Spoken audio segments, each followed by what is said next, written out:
बैठने के लिए मिल जाए तो अच्छा रहेगा। तो एक बुढ़ा व्यक्ति वहां पर बैठा था। उस व्यक्ति ने कहा, अरे बुढ़े थोड़ा खिसको। अब उस बुढ़े ने कहा, अरे क्या कहा मुझे? बोले ये तो कहा कि बुढ़े। बोले मैं बुढ़ा दिखता हूं? बोले महाराज बूढ़े को बुढ़ा ना बोले तो क्या बोले?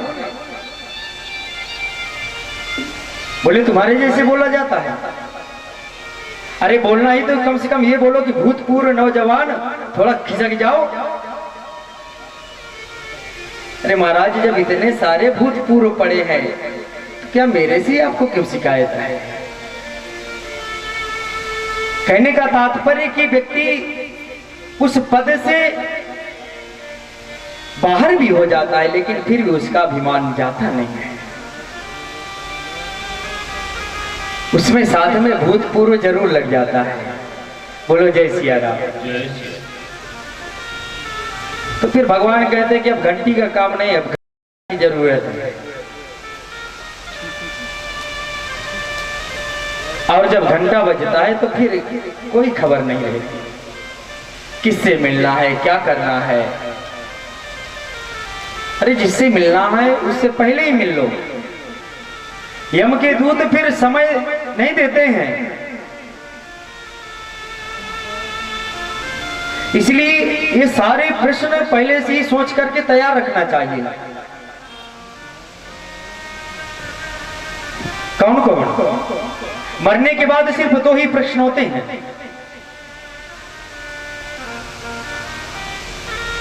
इसलिए उन प्रश्नों को पहले से सोच करके अपने दिमाग में रखना चाहिए और यम के दूत पूछने पर उन प्रश्नों को तुरंत जवाब देना पड़ता है।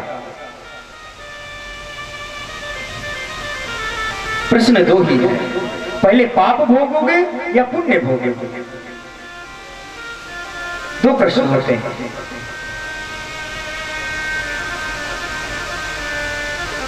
आंसर हमें देना है कि हमें पहले पाप भोगना है या पहले पुण्य भोगना है।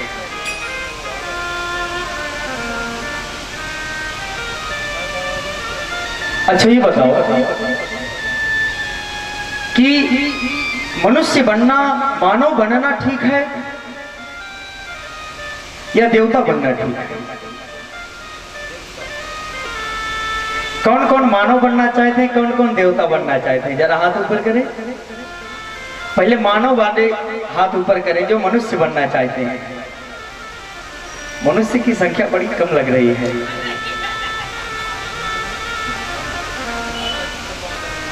और देवता तो लगता है सभी बनना चाहते हैं। बोलो जय सिया राम। जय सिया। अच्छा ये बताओ, मान लो कहीं पर कुछ बट रहा हो और वहां पे ऐसा नियम हो कि चांदी और लोहा बट रहा हो, तो आप क्या लेना पसंद करेंगे? चांदी लेना पसंद करेंगे या लोहा लेना पसंद करेंगे? नियम बोर्ड लगा हुआ है, चाहे 1 किलो चांदी ले लो, चाहे 5 किलो लोहा ले लो। तो आप लोग क्या लेना पसंद करेंगे, चांदी या लोहा?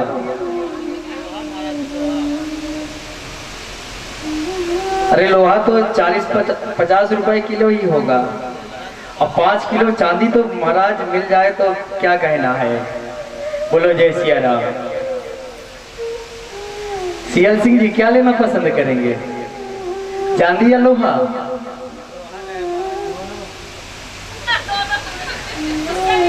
बोलो जय सिया राम। अब सब लोग कोई भी हो यही सोचेगा कि चलो 5 किलो चांदी मिल रही है तो चलो चांदी ही लिया जाए। अरे हम ही हो तो हम ही 5 किलो चांदी लेंगे। तो सब लोग 5 किलो चांदी ले लेकर के चलने लगे। अब वहां से रास्ते से ऐसे आ रहे थे और यहाँ पे बोर्ड लगा था कि जो जिस वस्तु को लिए है यहाँ पर एक पारस पत्थर है, उस पत्थर पर स्पर्श करा दे और स्पर्श करा करके यहाँ से निकल जाए।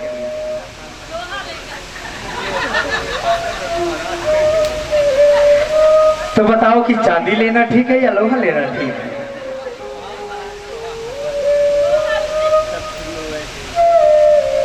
अब तो सब लोग लोहा ही लेना पसंद करेंगे, क्योंकि पारस पत्थर से स्पर्श होती वो सोना बन गया। बोलो जय सिया राम। तो जो ये मनुष्य शरीर है ये लोहा है, और जो देवताओं का शरीर है चांदी है। इसलिए हमेशा मनुष्य मानव बनने के लिए हमें भगवान से प्रार्थना करना चाहिए। अरे कम से कम मानव बनेंगे तो भगवान का स्मरण तो करेंगे। स्वर्ग में कभी कथाएं नहीं होती हैं, स्वर्ग में कभी यज्ञ नहीं होता, स्वर्ग में कभी अनुष्ठान नहीं होता, स्वर्ग में कभी भगवान का कीर्तन नहीं होता। स्वर्ग में होता है तो सिर्फ भोग भोगते हैं। और छीणे पुण्य मर्त्य लोकम विशंति, जब हमारा पुण्य समाप्त हो जाता है तो हम पुनः आकर इस धरातल पर, इस धरती पर धम्म से गिर जाते हैं। जो मनुष्य मानव बन करके भगवान का भजन कर सकता है, भगवान के यज्ञ में सम्मिलित हो सकता है,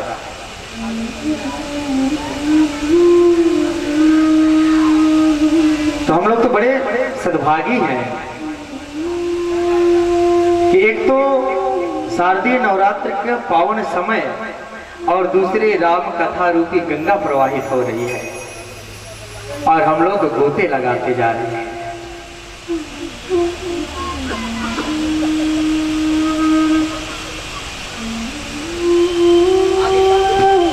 रामचरित मानस ही नामा, सुनत श्रवण पाइए विश्राम। राम जी का चरित्र बहुत पवित्र है, बड़ी मर्यादा है।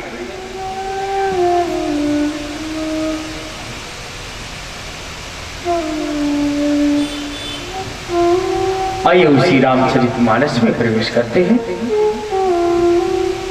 बोले श्री सीतारामचंद्र भगवान की जय।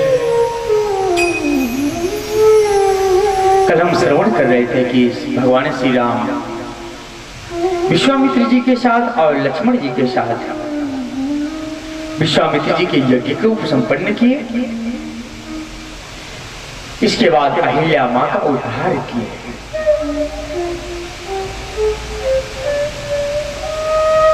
परसत पद पावन शोक न सावन, प्रगट भई तप पुण्य सही। भगवान ने जैसे स्पर्श कराया माता अहिल्या प्रकट हो गई, भगवान की स्तुति गाई और अपने पति लोग को प्राप्त हो गई। लोगों ने प्रश्न कर दिया, महाराज भगवान ने अहिल्या को पत्थर से क्यों प्रकट कर दिया? होता है मन में ना प्रश्न कि अभी तक तो पत्थर से भगवान प्रकट होते थे, लेकिन आज पत्थर से भक्त प्रकट हो गए। ये कौन सी लीला है?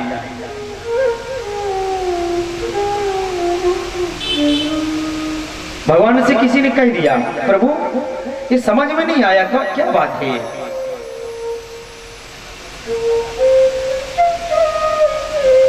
भगवान ने कहा ये मेरा पुराना खाता है। कैसा पुराना खाता? बोले कभी जब मैं भक्तों से उधारी लेता हूं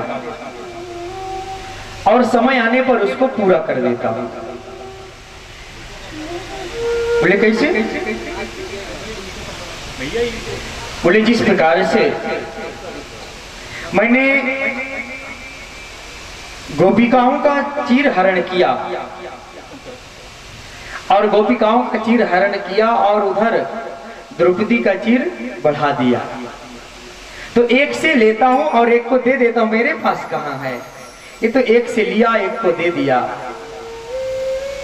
एक बार भगवान श्री कृष्ण के उंगली में कुछ लग गया और जैसे ही उंगली में लगा रक्त निकलने लगा। रानियों ने देखा कि अरे हमारे स्वामी के रक्त निकलने लगा, तो बांधने के लिए कपड़ा ढूंढने के लिए जाती है, इधर उधर दौड़ रही है, लेकिन कुछ दिमाग नहीं काम कर रहा, करें तो करें क्या। शोक सत्य भामा कियो रुक्मिणी रोई धाया,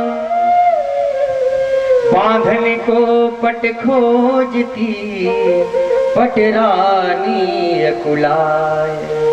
इधर उधर दौड़ रही है, लेकिन तब लगी देखी द्रौपदी, तब लगी देवी द्रौपदी ने देखे यदुवीर, अंगुरी बांधन को तुरत चीरो अपनो चीर। तब तक माता द्रौपदी ने तुरंत अपनी साड़ी का पल्लू फाड़ दिया और जाकर के भगवान श्री कृष्ण के उंगली में बांध दिया। भगवान ने कहा, रे बहन, तुमने इतनी कीमती साड़ी फाड़ दी। भगवान ने जैसे कहा, द्रौपदी ने कहा, रे प्रभु, प्यारे घनश्याम जी, यदि काम आवे आपके तो काढ़ दो नसों को, ये तो रेशम के धागे हैं। धागे भी साधारण, इनका कौन मोल करे, न दुल्हन के जोड़े हैं, न दुल्हा के बागे हैं। अरे प्रभु, यदि आपके काम में मेरा शरीर भी आए तो मैं अपने प्राणों को भी न्यौछावर कर दूं। ये तो एक साधारण से धागे हैं, इनका तो कोई संबंध नहीं है, और मैंने नहीं फाड़ा। भगवान ने कहा, रे देवी, तुमने इतनी कीमती साड़ी फाड़ दी, तुम्हें साड़ी नहीं फाड़ना चाहिए। द्रौपदी कहते कि प्रभु, मैंने साड़ी नहीं फाड़ा, साड़ी तो अपने आप फट गई है। मैंने नहीं फाड़ा चीर, पीर देख कर अधीर हो, धागे ही स्वयं नाथ चीर छोड़ भागे हैं। आज धागे अपने आप साड़ी के चीर छोड़कर के भाग गए। वो धागे हैं अभागे, जो बढ़े नहीं आगे, भाग उन्हीं के जागे, जो उंगली पे लागे। और जो इतना देख करके भी वो धागा आगे ना बढ़े तो कितना भागी है। आज तो वही सद्भागी है जो जाकर के उंगली पर लग गया है। भगवान प्रसन्न हो गए। भगवान श्री कृष्ण ने कह दिया, रहेगा याद यही दिन, न जीवन में भुलाऊंगा, समय पर देखना द्रौपदी, तुम्हारे काम आऊंगा। समय पर देखना द्रौपदी, तुम्हारे काम आऊंगा। भगवान ने कह दिया, देवी तुमने तो बहुत अच्छा कार्य किया है, तो मैं भी वचन देता हूं कि समय आने पर मैं भी तुम्हारे काम आऊंगा। और भगवान समय आने पर द्रौपदी के चीर को बढ़ा दिया। यह भगवत कृपा। भगवान ने कहा कि पहले तो प्रहलाद जी ने मुझे प्रकट किया, और प्रहलाद जी ने मुझे पत्थर से प्रकट किया, तो मेरा पुराना हिसाब किताब बाकी था। जब भक्त मुझे पत्थर से प्रकट कर सकता है, तो क्या मैं पत्थर से एक भक्त नहीं प्रकट कर सकता? और भगवान ने अपने चरण को छुड़ा दिया। परिषद पद पावन शोक न सावना, प्रगट भई तप पुंज सही। मुनि तिया तुरता त्याग पाहना तना। गीतावली में है, मुनि तिया तुरता त्याग पाहना तना। तन छवि मया देह धरी राम पद पदुम पराग परी। राम जी का जैसे ही स्पर्श हुआ तुरंत सुंदर दिव्य रूप में प्रकट हो गई। अब यहां से भगवान आगे बढ़े।